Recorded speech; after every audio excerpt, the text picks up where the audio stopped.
ਸਤਿ ਸ਼੍ਰੀ ਅਕਾਲ ਜੀ, ਮੈਂ ਤੁਹਾਡਾ ਆਪਣਾ ਗੋਬਿੰਦਪਾਲ ਕਰੀ ਹਾਂ। ਅੱਜ ਅਸੀਂ ਪਹੁੰਚੇ ਹਾਂ ਬਾਕਮਾਲ ਸਿੰਗਰ, ਬਾਕਮਾਲ ਕਲਾਕਾਰ ਦੇ ਘਰ। ਉਹਨਾਂ ਦਾ ਨਾਮ ਹੈ ਰਾਹੁਲ ਬਾਜਵਾ ਜੀ, ਜੋ ਨਾ ਕਿ ਸਿੰਗਰ ਹੀ ਹਨ, ਕੰਪੋਜ਼ਰ ਵੀ ਹਨ, ਮਿਊਜ਼ਿਕ ਡਾਇਰੈਕਟਰ ਵੀ ਹਨ, ਵੀਡੀਓ ਡਾਇਰੈਕਟਰ ਵੀ ਹਨ। ਮਤਲਬ ਕਹਿ ਲਈਏ ਕਿ ਇੱਕ ਕੰਬੋ ਹਨ। ਤਾਂ ਆਓ ਅਸੀਂ ਤੁਹਾਨੂੰ ਮਿਲਾਉਂਦੇ ਹਾਂ ਫਿਰ ਰਾਹੁਲ ਬਾਜਵਾ ਜੀ ਨਾਲ। ਸਤਿ ਸ਼੍ਰੀ ਅਕਾਲ ਜੀ। ਸਤਿ ਸ਼੍ਰੀ ਅਕਾਲ ਜੀ, ਤੁਹਾਨੂੰ ਵੀ ਸਾਰਿਆਂ ਨੂੰ ਸਤਿ ਸ਼੍ਰੀ ਅਕਾਲ ਜੀ। ਰਾਹੁਲ ਜੀ, ਮੈਂ ਤੁਹਾਡੇ ਕੋਲ ਪੁੱਛਣਾ ਚਾਹੂੰਗਾ ਕਿ ਤੁਸੀਂ ਸਿੰਗਰ ਵੀ ਹੋ, ਕੰਪੋਜ਼ਰ ਵੀ ਹੋ, ਮਿਊਜ਼ਿਕ ਡਾਇਰੈਕਟਰ ਵੀ ਹੋ, ਵੀਡੀਓ ਡਾਇਰੈਕਟਰ ਵੀ ਹੋ, ਇਹਨਾਂ ਸਭ ਕੁਝ ਕਿੱਦਾਂ ਸੰਭਾਲ ਲੈਂਦੇ ਹੋ? ਐਕਚੁਅਲੀ ਜਦੋਂ ਤੁਹਾਡੀ ਜ਼ਿੰਦਗੀ 'ਚ ਕਰਨ ਨੂੰ ਕੁਝ ਨਹੀਂ ਹੁੰਦਾ ਨਾ, ਤੇ ਫਿਰ ਤੁਸੀਂ ਬਹੁਤ ਸਾਰੀਆਂ ਚੀਜ਼ਾਂ ਕਰਦੇ ਹੋ ਆਪਣੇ ਆਪ ਨੂੰ ਬਿਜ਼ੀ ਰੱਖਣ ਲਈ। ਜੀ। ਤੇ ਜੇ ਤੁਸੀਂ ਬਿਜ਼ੀ ਨਾ ਰਹੋ ਤਾਂ ਤੁਸੀਂ ਪੁੱਠਾ ਸਿੱਧਾ ਸੋਚਣ ਲੱਗ ਜਾਂਦੇ ਹੋ। ਤੇ ਮੈਨੂੰ ਬਹੁਤ ਮਜ਼ਾ ਆਉਂਦਾ, ਇਹ ਚੀਜ਼ਾਂ ਮੇਰੇ ਲਈ ਬਹੁਤ ਨੋਰਮਲ ਨੇ। ਈਵਨ ਮੈਂ ਜ਼ਿਆਦਾ ਇੰਜੋਏ ਕਰਦਾ ਜਦੋਂ ਇੰਨੀਆਂ ਸਾਰੀਆਂ ਚੀਜ਼ਾਂ ਕਰਦਾ, ਮੈਨੂੰ ਵਧੀਆ ਵੀ ਲੱਗਦਾ ਹੈ ਤੇ ਸਿੱਖਣ ਨੂੰ ਮਿਲਦਾ। ਹਰ ਰੋਜ਼ ਆਪਾਂ ਸਿੱਖਦੇ ਹਾਂ ਤੇ ਬਿਜ਼ੀ ਰੱਖਣਾ ਆਪਣੇ ਆਪ ਨੂੰ ਬਹੁਤ ਜ਼ਰੂਰੀ ਹੈ। ਤੇ ਇਹਦੇ ਨਾਲ ਮੈਂ ਪੁੱਛਣਾ ਚਾਹੁੰਦਾ ਕਿ ਤੁਹਾਨੂੰ ਆਹ ਸਿੰਗਿੰਗ ਵਾਲਾ ਸ਼ੌਂਕ ਕਦੋਂ ਤੋਂ ਸ਼ੁਰੂ ਹੋਇਆ, ਤਾਂ ਤੁਸੀਂ ਇਸ ਲਾਈਨ ਦੇ ਵਿੱਚ ਕਦੋਂ ਆਏ? ਸਿੰਗਿੰਗ ਵਾਲਾ ਸ਼ੌਂਕ ਮੈਨੂੰ ਜਿਹੜਾ ਅੱਜ ਤੋਂ 9 ਸਾਲ ਪਹਿਲਾਂ ਮੈਨੂੰ ਪਤਾ ਲੱਗਿਆ ਕਿ ਮੈਂ ਗਾ ਸਕਦਾ ਆ। ਮਤਲਬ ਸਕਦਾ ਨਹੀਂ, ਮੈਂ ਗਾਉਂਦਾ ਨਹੀਂ ਸੀ। ਜਿਵੇਂ ਕਹਿੰਦੇ ਨਹੀਂ ਹੁੰਦੇ ਯਾਰਾਂ ਦੋਸਤਾਂ ਨੇ ਤੁਹਾਨੂੰ ਕਹਿ ਦਿੱਤਾ ਵੀ ਤੂੰ ਬਹੁਤ ਵਧੀਆ ਗਾਉਣਾ, ਲੇਕਿਨ ਉਹ ਜਦੋਂ ਮੈਂ ਸਿੱਖਣ ਲੱਗਾ ਮੈਨੂੰ ਉਦੋਂ ਪਤਾ ਚੱਲਿਆ ਕਿ ਉਹ ਮੇਰੇ ਨਾਲ ਝੂਠ ਬੋਲਦੇ ਸੀ। ਪਰ ਕਦੀ ਕਦੀ ਜਿਹੜਾ ਝੂਠ ਆ ਉਹ ਵੀ ਤੁਹਾਡੇ ਕੰਮ ਆ ਜਾਂਦਾ। ਜੀ ਜੀ, ਮਤਲਬ ਸੱਚ, ਤੁਸੀਂ ਸੱਚ ਕਰ ਦਿਖਾਇਆ ਉਹਨਾਂ ਦੇ ਝੂਠ ਨੂੰ, ਹੈ ਨਾ? ਹਾਂ, ਤੇ ਅਜੇ ਵੀ ਮਤਲਬ ਆਪਾਂ ਸਿੱਖ ਹੀ ਰਹੇ ਹਾਂ। ਆਪਾਂ ਨੂੰ ਗਾਣਾ ਗੁਣਾ ਨਾ ਆਉਂਦਾ ਨਹੀਂ, ਪਰ ਆਪਾਂ ਕੋਸ਼ਿਸ਼ ਕਰਦੇ ਹਾਂ ਹਰ ਰੋਜ਼ ਕੀ ਬੈਸਟ ਕਰੀਏ। ਇਹ ਤਾਂ ਹਰੇਕ ਹੈ ਨਾ, ਥੋੜਾ ਜਿਹਾ ਹੁੰਦਾ ਕਿ ਆਪਣੇ ਆਪ ਨੂੰ ਲੁਕੋ ਕੇ ਰੱਖਣਾ ਕਿ ਵੀ ਕੋਸ਼ਿਸ਼ ਕਰ ਰਹੇ। ਅਸੀਂ ਤੁਹਾਡੇ ਗਾਣੇ ਸੁਣੇ, ਬਹੁਤ ਅੱਛੀ ਸਿੰਗਿੰਗ ਕਰਦੇ ਹੋ, ਬਹੁਤ ਅੱਛਾ ਮਿਊਜ਼ਿਕ ਕੀਤਾ ਤੁਸੀਂ, ਉਹਨਾਂ ਦੀ ਵੀਡੀਓਜ਼ ਕੀਤੀਆਂ, ਹੈ ਨਾ? ਤਾਂ ਮੈਂ ਹੁਣ ਇੱਕ ਛੋਟੀ ਜਿਹੀ ਰਿਕੁਐਸਟ ਹੈ ਕਿ ਤੁਸੀਂ ਕੋਈ ਆਪਣਾ ਸੌਂਗ ਗਾ ਕੇ ਸੁਣਾ ਸਕਦੇ ਹੋ? ਹਾਂਜੀ, ਮੈਂ ਤੁਹਾਨੂੰ ਮੇਰਾ ਇੱਕ ਲੇਟੈਸਟ ਰਿਲੀਜ਼ ਹੋਇਆ ਕਾਲੀਆਂ ਰਾਤਾਂ, ਤੁਸੀਂ ਜੀ ਹਾਂਜੀ ਹਾਂਜੀ। ਤੇ ਉਹਦੀਆਂ 2 ਲਾਈਨਾਂ ਸੁਣਾ ਦੇਣਾ ਪਹਿਲੇ। ਕਾਲੀਆਂ ਰਾਤਾਂ ਨੇ ਹੁਣ ਬਰਸਾਤਾਂ ਨੇ, ਮਿੱਠੀ ਮਿੱਠੀ ਬਾਤਾਂ ਨੇ ਤੇਰੇ ਨਾਲ ਸੋਹਣੀਏ। ਕਾਲੀਆਂ ਰਾਤਾਂ ਨੇ ਹੁਣ ਬਰਸਾਤਾਂ ਨੇ, ਮਿੱਠੀ ਮਿੱਠੀ ਬਾਤਾਂ ਨੇ ਤੇਰੇ ਨਾਲ ਸੋਹਣੀਏ। ਜਦੋਂ ਦਾ ਮੈਂ ਤੈਨੂੰ ਵੇਖਿਆ ਖਿੜੇ ਨੂੰ ਲੂਏ, ਤੇਰਾ ਸੋਹਣਾ ਚਿਹਰਾ ਲੱਗੇ ਹੁੰਦਾ ਜਿਵੇਂ ਰੂਏ। ਪਹਿਲਾਂ ਕਿੱਥੇ ਗਾਉਂਦਾ ਸੀ ਨੀ ਤੂੰ ਗਾਉਣ ਲਾ ਲਿਆ, ਕੈਸਾ ਕੁੜੇ ਨਜ਼ਰਾਂ ਦਾ ਜਾਲ ਤੂੰ ਪਾ ਲਿਆ। ਹਾਏ ਹਾਏ, ਕੀ ਬਾਤ ਹੈ ਜੀ।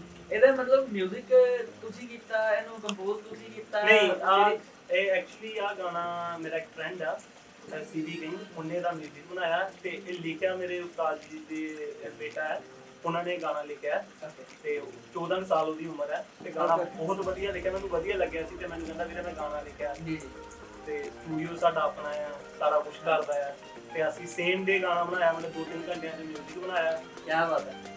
ਤੇ ਸਾਰੀ ਰਾਤ ਲੱਗ ਕੇ ਅਸੀਂ ਉਹਦਾ ਵੀਡੀਓ ਬਣਾਤਾ। ਕੈਮਰੇ ਪਿੱਛੇ ਦਲੀਪ ਜੀ ਬੈਠੇ ਨੇ, ਉਹਨਾਂ ਨੇ ਇਹ ਸਾਰਾ ਵੀਡੀਓ ਬਣਾਇਆ।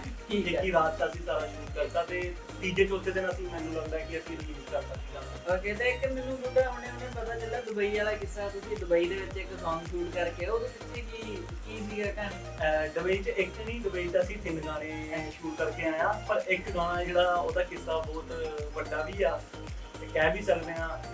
ਸ਼ਾਇਦ ਮੈਨੂੰ ਅੱਜ ਤੱਕ ਕੋਈ ਇਦਾਂ ਦਾ ਕਿੱਸਾ ਯਾਦ ਨਹੀਂ ਕਿ ਕਿਸੇ ਨੇ ਇੱਕ ਗਾਣੇ ਵਾਸਤੇ ਲੈਂਬੋਰਗਿਨੀ ਭੰਨਤੀ ਹੋਵੇ। ਤੇ ਗਾਣੇ ਦੀ ਸਟੋਰੀ ਬਹੁਤ ਪਿਆਰੀ ਹੈ, ਗਾਣਾ ਈਵਨ ਬਹੁਤ ਪਿਆਰਾ ਬਣਿਆ ਤੇ ਮਤਲਬ ਅਸੀਂ ਸੋਚਿਆ ਤਾਂ ਨਹੀਂ ਸੀਗਾ ਕਿ ਭੰਨ ਲਾਂਗੇ ਲੈਂਬੋਰਗਿਨੀ।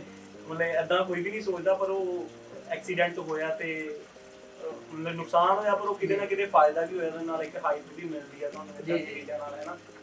ਤੇ ਮਤਲਬ ਤੁਸੀਂ ਕਹਿੰਦੇ ਕਿ ਹਾਈਪ ਮਿਲਦੀ ਆ ਉਦਾਂ ਦੀਆਂ ਚੀਜ਼ਾਂ ਦਾ, ਬਟ ਯਾਰ ਮੈਂ ਕਹਿੰਦਾ ਲੈਂਬੋਰਗਿਨੀ ਤੁਸੀਂ ਕੋਈ ਨਾ ਭੰਨਿਓ, ਉਹਦੀ ਕੀਮਤ ਬੜੀ ਚੁਕਾਉਣੀ ਪੈਂਦੀ ਹੈ। ਹਾਈਪ ਦੇ ਪਿੱਛੇ ਨਾ ਭੱਜੋ, ਆਪਣੀ ਜਾਨ ਸੇਫ ਰੱਖਿਓ। ਤਾਂ ਇਹ ਤੁਸੀਂ ਜਿਹੜਾ ਸੌਂਗ ਤੇ ਲੈਂਬੋਰਗਿਨੀ ਭੰਨੀ ਆ, ਉਹ ਕਦ ਤੱਕ ਭੰਨੀ ਨਹੀਂ, ਉਹ ਆਪਣੇ ਆਪ ਭੰਨੀ ਹੈ, ਕੋਈ ਵੀ ਇਹਦਾ ਕੰਮ ਨਹੀਂ ਹੈ। ਮਤਲਬ ਉਹ ਕਦ ਤੱਕ ਰਿਲੀਜ਼ ਕਰ ਰਹੇ ਆ? ਬਹੁਤ ਜਲਦ। ਮੈਨੂੰ ਲੱਗਦਾ ਗਾਣੇ ਆਪਣੇ ਆਲਮੋਸਟ ਡਨ ਨੇ, ਮਿਊਜ਼ਿਕ ਸਭ ਕੁਝ ਡਨ ਹੋ ਚੁੱਕਿਆ, ਐਡੀਟਿੰਗ ਡਨ ਹੋ ਚੁੱਕੀ ਹੈ ਤੇ ਜਲਦੀ ਹੀ ਰਿਲੀਜ਼ਿੰਗ ਡੇਟ ਤੁਹਾਨੂੰ ਦੱਸ ਦਾਂਗੇ। ਅਜੇ ਮੈਂ ਕੁਝ ਕਹਿ ਨਹੀਂ ਸਕਦਾ, ਪਰ ਸਾਰਾ ਕੁਝ ਤਿਆਰ ਆ ਤੇ ਜਲਦੀ ਹੀ ਆਪਾਂ। ਤਾਂ ਇੱਕ ਮੈਂ ਤੁਹਾਡੇ ਕੋਲ ਪੁੱਛਣਾ ਚਾਹੁੰਦਾ ਕਿ ਤੁਸੀਂ ਜਿੱਦਾਂ ਕਿਹਾ ਕਿ ਮੈਨੂੰ ਗਾਉਣਾ ਤਾਂ ਨਹੀਂ ਆਉਂਦਾ ਸੀਗਾ, ਬਟ ਫਿਰ ਵੀ ਮੈਂ ਗਾਉਣਾ ਸ਼ੁਰੂ ਕੀਤਾ, ਤਾਂ ਕੋਈ ਤਾਂ ਉਸਤਾਦ ਹੋਊਗਾ ਤੁਹਾਡਾ? ਹਾਂਜੀ, ਮੇਰੇ ਉਸਤਾਦ ਜੀ ਨੇ ਮਾਨਕ ਅਲੀ ਜੀ, ਪਟਿਆਲਾ ਕਰਾਂਗੇ ਜੀ ਤੇ ਬਹੁਤ ਵਧੀਆ ਗਾਉਂਦੇ ਨੇ ਤੇ ਮੈਨੂੰ ਉਹਨਾਂ ਨੇ ਸਿਰਫ ਗਾਣਾ ਨਹੀਂ ਸਿਖਾਇਆ, ਹਾਲਾਤਾਂ ਨਾਲ ਲੜਨਾ ਵੀ ਸਿਖਾਇਆ। ਮੈਂ ਆਪਣੀ ਲਾਈਫ 'ਚ ਅੱਜ ਜੋ ਵੀ ਹਾਂ ਮਤਲਬ ਉਹਨਾਂ ਤੋਂ ਬਹੁਤ ਇੰਸਪਾਇਰ ਹਾਂ, ਕਿਉਂਕਿ ਮੈਂ ਉਹਨਾਂ ਨੂੰ ਦੇਖਿਆ ਕਿ ਉਹ ਕਿੱਦਾਂ ਕੰਮ ਕਰ ਰਹੇ ਨੇ ਹੈ ਨਾ, ਇੰਨਾ ਕੁਝ ਲਾਈਫ 'ਚ ਹਾਰਡ ਹੋਣ ਦੇ ਬਾਵਜੂਦ ਵੀ ਉਹ ਆਪਣੇ ਆਪ ਨੂੰ ਕੰਟੀਨਿਊ ਕਰ ਰਹੇ ਨੇ ਇਸ ਲਾਈਨ ਵਿੱਚ, ਤੇ ਮੈਂ ਕਿਉਂ ਨਹੀਂ ਕਰ ਸਕਦਾ। ਜੀ ਜੀ ਬਿਲਕੁਲ। ਤੇ ਮੈਨੂੰ ਸਪੋਰਟ ਵੀ ਬਹੁਤ ਸਾਰੀ ਸੀ, ਮੇਰੀ ਫੈਮਿਲੀ ਇਵਨ ਸਪੋਰਟ ਕਰਦੀ ਆ, ਮੇਰੇ ਸਰਾਊਂਡਿੰਗਸ ਬਹੁਤ ਸਪੋਰਟ ਕਰਦੀ ਆ, ਮੇਰੇ ਯਾਰ ਦੋਸਤ, ਮੇਰੇ ਬ੍ਰਦਰ ਤੇ ਕੈਮਰੇ ਪਿੱਛੇ ਬੈਠੇ ਦਿਲੀਪ ਕੁਮਾਰ ਜੀ ਵੀ ਬਹੁਤ ਸਪੋਰਟਿਵ ਨੇ। ਜੀ ਜੀ। ਔਰ ਲੰਬੋਰਗਿਨੀ ਭੰਨਣ 'ਚ ਇਹਨਾਂ ਦਾ ਪੂਰਾ ਹੱਥ ਹੈ, ਇਹੀ ਕਹਿ ਰਹੇ ਸੀ ਕਿ ਹੋਰ ਤੇਜ਼ ਚਲਾ। ਓਕੇ ਓਕੇ ਠੀਕ ਹੈ ਜੀ। ਤਾਂ ਮੈਂ ਇਹ ਪੁੱਛਣਾ ਚਾਹੁੰਦਾ ਕਿ ਜਿੱਦਾਂ ਤੁਸੀਂ ਉਸਤਾਦ ਜੀ ਕੋਲ ਆਪਣੇ ਗਏ ਹਨ, ਤੁਹਾਨੂੰ ਤੁਸੀਂ ਕਿਹਾ ਕਿ ਦੋਸਤਾਂ ਨੇ ਝੂਠ ਬੋਲ ਬੋਲ ਕੇ ਕਿਹਾ ਕਿ ਤੂੰ ਗਾ ਸਕਦਾ ਹੈ ਨਾ, ਹਾਂਜੀ। ਤਾਂ ਤੁਸੀਂ ਉਸਤਾਦ ਜੀ ਕੋਲ ਕਿੱਦਾਂ ਪਹੁੰਚੇ, ਤਾਂ ਉਹਦੇ ਤੇ ਕਿੱਸਾ ਕਹਾਣੀ? ਹਾਂ, ਉਸਤਾਦ ਜੀ ਕੋਲ ਮੈਨੂੰ ਪਹੁੰਚਾਇਆ ਮੇਰਾ ਇੱਕ ਫਰੈਂਡ ਆ, ਅੱਜ ਕੱਲ੍ਹ ਉਹ ਨਿਊਜ਼ੀਲੈਂਡ ਰਹਿੰਦਾ ਆ। ਓਕੇ। ਫਰੈਂਡ ਹੀ ਵੈਸੇ ਮੇਰਾ ਟੀਚਰ ਸੀ, ਤੇ ਮੇਰਾ ਨੇਚਰ ਨਾ ਸ਼ੁਰੂ ਤੋਂ ਇਦਾਂ ਦਾ ਸੀਗਾ ਕਿ ਮੇਰੇ ਟੀਚਰਸ ਨਾਲ ਮੇਰੀ ਵਧੀਆ ਫਰੈਂਡਸ਼ਿਪ ਰਹਿੰਦੀ ਸੀ। ਜੀ ਜੀ। ਮਤਲਬ ਮੇਰਾ ਨੇਚਰ ਸ਼ੁਰੂ ਤੋਂ ਇਦਾਂ ਦਾ ਸੀਗਾ, ਤੇ ਉਹ ਮੇਰਾ ਬਹੁਤ ਵਧੀਆ ਦੋਸਤ ਬਣ ਗਿਆ। ਉਹ ਫਿਰ ਪਟਿਆਲੇ ਆ ਕੇ ਜੌਬ ਕਰਨ ਲੱਗਾ, ਤੇ ਉਹਨਾਂ ਨੂੰ ਕਿੱਦਾਂ ਪਤਾ ਲੱਗਿਆ ਕਿ ਕੋਈ ਉਸਤਾਦ ਜੀ ਨੇ ਜਿਹੜੇ ਮਤਲਬ ਵਧੀਆ ਗਾਉਂਦੇ ਨੇ ਜੀ। ਤੇ ਉਹਨੂੰ ਮੇਰੇ ਬਾਰੇ ਪਤਾ ਸੀ ਕਿ ਇਹਨੂੰ ਗਾਉਣ ਦਾ ਸ਼ੌਂਕ ਆ। ਕਹਿੰਦੇ ਮੈਨੂੰ ਫੋਨ ਕਰਕੇ ਪੁੱਛਿਆ, ਕਹਿੰਦਾ ਯਾਰ ਤੂੰ ਗਾਣਾ ਚਾਹੁੰਦਾ ਸੀ ਤੇ ਜੇ ਤੂੰ ਸਿੱਖਣਾ ਹੈ ਤੇ ਇੱਕ ਵਾਰੀ ਇੱਥੇ ਆ ਜਾ, ਆਪਾਂ ਮਤਲਬ ਵਧੀਆ ਉਸਤਾਦ ਜੀ ਨੇ ਤੂੰ ਤੈਨੂੰ ਸਿਖਾ ਦੇਣਗੇ। ਜੀ। ਤੇ ਫਿਰ ਉਹਨਾਂ ਨੇ ਮੈਨੂੰ ਕਾਲ ਕੀਤਾ, ਤੇ ਮੈਨੂੰ ਲੱਗਾ ਦੂਜੇ ਤੀਜੇ ਦਿਨ ਮੈਂ ਪਟਿਆਲੇ ਆ ਗਿਆ ਸੀ। ਓਕੇ ਠੀਕ ਹੈ। ਤਾਂ ਫਿਰ ਪਟਿਆਲੇ ਕਿੰਨਾ ਟਾਈਮ ਰਹੇ, ਤਾਂ ਕਿੱਦਾਂ ਸਰਵਾਈਵ ਕੀਤਾ ਪਟਿਆਲੇ ਰਹਿ ਕੇ? ਪਟਿਆਲੇ ਹਾਲਾਤ ਜਿਹੜੇ ਹਮੇਸ਼ਾ ਵਧੀਆ ਹੁੰਦੇ ਆ, ਇੰਜੋਏ ਕਰਨੇ ਚਾਹੀਦੇ ਕਿੱਦਾਂ ਦੇ ਵੀ ਹਾਲਾਤ ਹੋਣ। ਤੁਸੀਂ ਕੁੱਲੀ 'ਚ ਰਹਿ ਰਹੇ ਹੋ ਤੁਹਾਨੂੰ ਤਾਂ ਵੀ ਹੱਸਦੇ ਰਹਿਣਾ ਚਾਹੀਦਾ, ਤੁਸੀਂ ਮਹਿਲ 'ਚ ਰਹਿ ਰਹੇ ਹੋ ਤਾਂ ਵੀ ਹੱਸਦੇ ਰਹਿਣਾ ਚਾਹੀਦਾ, ਕਿਉਂਕਿ ਖੁਸ਼ ਤੁਹਾਨੂੰ ਆਪ ਹੀ ਰਹਿਣਾ ਪੈਂਦਾ ਜੀ ਹੈ। ਬਿਲਕੁਲ। ਨਾ ਤੁਹਾਨੂੰ ਮਹਿਲ ਖੁਸ਼ ਕਰ ਸਕਦਾ ਜਾਂ ਨਾ ਕੋਈ ਕੁੱਲੀ ਖੁਸ਼ ਕਰ ਸਕਦੀ, ਉਹ ਤੁਹਾਡੇ ਅੰਦਰ ਹੋਣੀ ਚਾਹੀਦੀ। ਤੇ ਮੈਨੂੰ ਨਹੀਂ ਲੱਗਦਾ ਕਿ ਮਾੜੇ ਹਾਲਾਤ 'ਚ ਬਹੁਤ ਇੰਜੋਏ ਕੀਤਾ। ਮੈਂ 2-3 ਮਹੀਨੇ ਪਟਿਆਲੇ ਰਿਹਾ, ਤੇ ਉਸ ਤੋਂ ਬਾਅਦ ਉਸਤਾਦ ਜੀ ਨੇ ਮੈਨੂੰ ਫਿਰ ਨਾਭੇ ਸੱਦ ਲਿਆ ਸੀ। ਓਕੇ। ਜਦੋਂ ਉਹਨਾਂ ਨੂੰ ਥੋੜਾ ਜਿਹਾ ਮੈਂ ਫੈਮਿਲੀਅਰ ਹੋਣ ਲੱਗ ਪਏ, ਤੇ ਫਿਰ ਉਹਨਾਂ ਨੇ ਕਿਹਾ ਕਿ ਤੂੰ ਮੇਰੇ ਘਰ ਦੇ ਕੋਲ ਆ ਕੇ ਰਹਿਣ ਲੱਗ ਜਾ, ਤੈਨੂੰ ਜਲਦੀ ਥੋੜਾ ਕਵਰ ਕਰ ਦੇਗਾ। ਤਾਂ ਜਿੱਦਾਂ ਤੁਸੀਂ ਨਾਭੇ ਰਹੇ ਹਨਾ ਉਸਤਾਦ ਜੀ ਦੇ ਘਰ ਦੇ ਲਾਗੇ, ਤਾਂ ਫਿਰ ਉਸਤਾਦ ਕੋਲੋਂ ਚਿੱਤਰ ਚੁੱਤਰ ਤੇ ਪੈਂਦੇ ਹੀ ਹੋਣਗੇ ਤੁਹਾਨੂੰ?